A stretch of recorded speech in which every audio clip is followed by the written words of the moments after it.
السلام علیکم ورحمۃ اللہ وبرکاتہ۔ میں سید عثمان ہاشمی، آپ دیکھ سکتے ہیں میں اس ٹائم اپنے گاؤں کے اندر موجود ہوں۔ بڑا ایک خوبصورت مومنٹ ہے اور بڑا میں ہیپی فیل کر رہا ہوں۔ بڑا ایک یاد رکھیے، جب آپ اس طرح کے ماحول میں ہوتے ہیں، میرا تو کیونکہ یہ آبائی گاؤں ہے، میں یہاں پر آیا ہوں، اس طرح کے ماحول میں انسان کے جذبات، انسان کی کیفیات، انسان کے تصورات جو ہوتے ہیں وہ بڑے مختلف قسم کے ہوتے ہیں۔ جب آپ ایک بند کوٹھری کے اندر، جب آپ ایک کلوزڈ ہوم کے اندر ہو، اس کے اندر آپ رہ رہے ہوتے ہیں، جب آپ ایک ڈسپلن لائف کے اندر ہوتے ہیں، تو اس ٹائم آپ کے جذبات، آپ کے اندر کیفیات اور ہوتی ہیں۔ جب ہم اس کنڈیشن میں ہوتے ہیں تو اس کا جو سب سے زیادہ بینیفٹ آپ کی ذات کو ہوتا ہے، وہ آپ کا دماغ جو ہے وہ فریش ہو جاتا ہے۔ جس طرح ایک موبائل ہوتا ہے، اگر زیادہ اس کو چلایا جائے تو وہ سلو ہو جاتا ہے، ٹھیک ہے۔ اب اس کو ضرورت کیا ہوتی ہے، اس کو جی ریسٹارٹ کریں، کہتے ہیں نا ریسٹارٹ کریں، اس سے کیا ہوگا جی، وہ فریش ہو جائے گا۔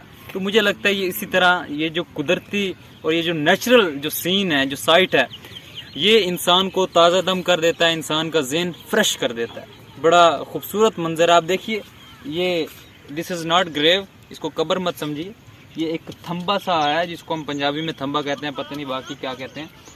یہ یہاں پر نا جو یہ چاول کی جو فصل ہوتی ہے، دھان جس کو کہا جاتا ہے، تو اس کے اوپر وہ اس کی کٹائی کر کے اس کو یہاں پر ایسے زور سے یہاں پر اوپر سے مارتے ہیں، تو اس سے کیا ہوتا ہے، یہ جو چاول ہوتے ہیں، مطلب چاول بھی ان کے اپنے کور کے اندر یہ یہاں پر نیچے گر جاتے ہیں، اکٹھے ہو جاتے ہیں، آپ تھوڑے تھوڑے دیکھ بھی سکتے ہیں۔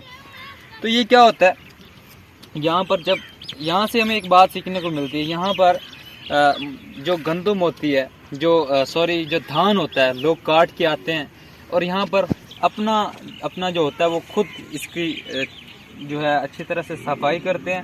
پھر یہ جو چاول ہوتے ہیں یہ ایک سائڈ کے اوپر یہ جمع کر دیتے ہیں اکثر لوگ۔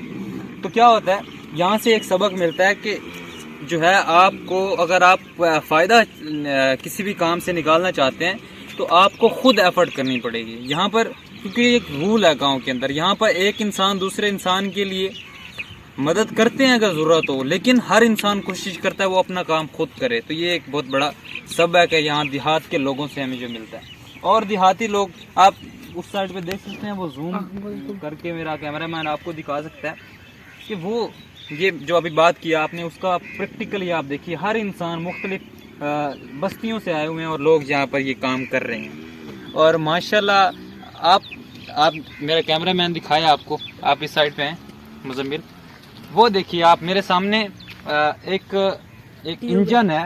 تو یہ جو انجن ہے نا، یہ انجن یہاں پر اس کو ٹیوب ویل بھی اردو میں کہا جاتا ہے۔ تو یہ ٹیوب ویل جو ہوتا ہے، اس کا مقصد یہ ہوتا ہے کہ یہ جو پورے آس پاس کی جتنے بھی فصلیں ہیں ان کو پانی دینا۔ اب آپ دیکھیے کہ اب وہ جو زمین ہے وہ ہماری ہے، وہ مطلب جتنی بھی لائن ہے وہ ساری ہماری زمین پڑی ہے، یہ کسی اور کی، میرے انکل کی، وہ مطلب جتنی بھی زمینیں ہیں آپ یہ دیکھیے مختلف لوگوں کی ہیں۔ اب ایک ٹیوب ویل کی مدد سے سارے لوگ اس کی سیرابی کرتے ہیں۔ تو یہاں پر ہمیں ایک سبق اور سیکھنے کو ملتا ہے کہ یہاں پر جو ہے اتفاق بڑا ضروری ہے، کیونکہ اتفاق نہیں ہوگا تو سارے نہیں سروائیو کر سکیں گے۔ تو یہ ایک دیہات میں ہمیں ایک اور سبق سیکنڈ مل گیا۔ پہلا سبق کیا تھا کہ خود مختاری، اپنی ذات پر اپنے لیے محنت کرنا۔ دوسرا سبق یہ ہے کہ آپ اتفاق میں رہیں۔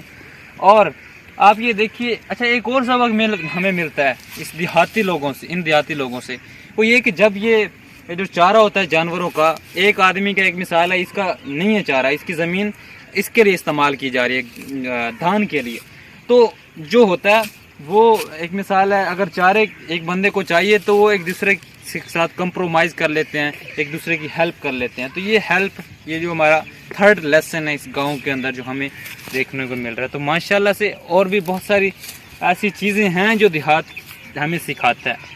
تو آپ کوشش کیجئے، آپ زندگی میں جو شہری حضرات ہیں، میں آپ کو کہوں گا کہ آپ ایک دفعہ اپنا ٹائم نکالیے، اور ٹائم نکال کے نا کوشش کریے اپنے جو آبائی گاؤں ہے وہاں پر چکر لازمی لگائیں، کیونکہ اس سے آپ کے اندر، آپ کے جذبات کے اندر ایک تازگی پیدا ہو جاتی ہے۔ تو کوشش کیجئے انشاءاللہ۔ تو یہ چھوٹے سے ایک ولاگ سمجھ لیجئے آپ اس کو، یہ آپ کے لیے پیغام تھا۔ اللہ حافظ۔